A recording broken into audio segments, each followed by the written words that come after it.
little passage from Mozart's Sonata K332 is tricky. I've been practicing it, which means I've been playing it over and over again. Repetition is absolutely necessary to solve a problem like this, but it does not have to be boring. I have lots of practice tips that keep me interested in my practice and give me really good results.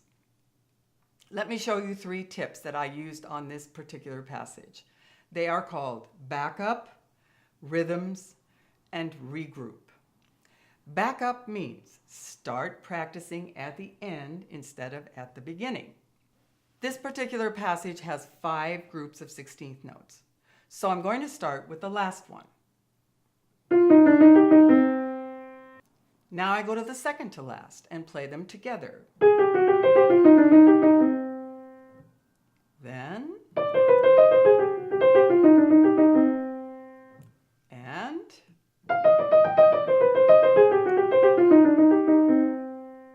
now I'm back at the beginning.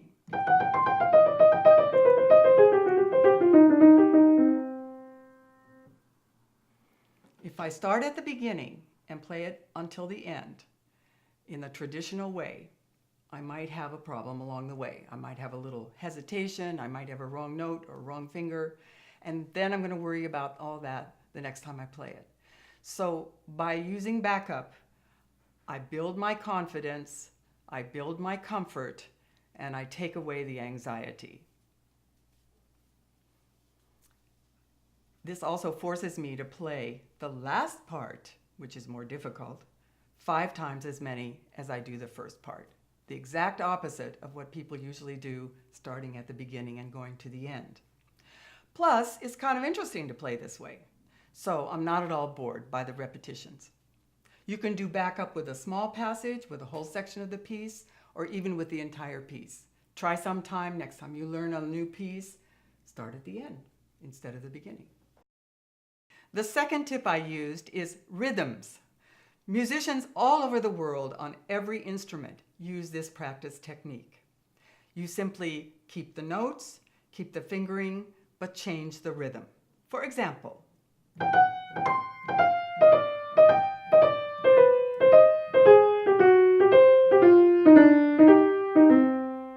I use a dash to indicate the long note and a dot to indicate the short note. Now let me put 2 short notes in between the long one.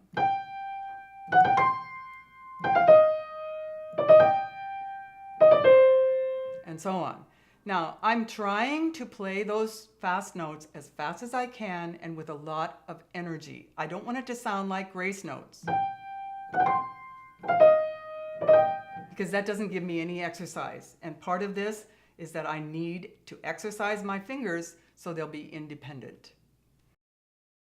The third tip is regroup. Composers put notes in groups. This particular piece is in 6/8 meter, so each measure has 2 groups of 6/16 notes each. So in my little excerpt, I have 5 groups. When we think of this at the beginning, when we're learning a piece, we count it in 6. 1, 2, 3, 4, 5, 6. It would go like this when we play. 1, 2, 3, 4, 5, 6. 1, 2, 3, 4, 5, 6. Now, if I'm still having a problem with this passage, I'm going to try to regroup these notes. Instead of thinking about them in pairs, I'm going to think of them in groups of 3, like triplets. So for example, that might, in my mind, be like this. 1, 2, 3, 4. 1, 2, 3, 4. 1, 2, 3, 4. Let me try that a little faster.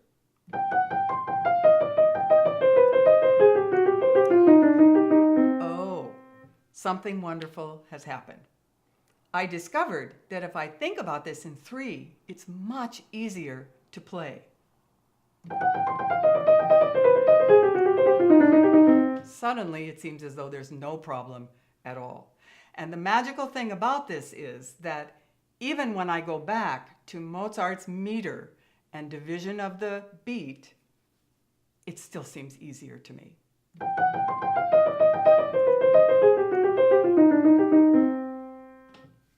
I'm Nancy O'Neill Breth, and these are effective practice tips. Try them.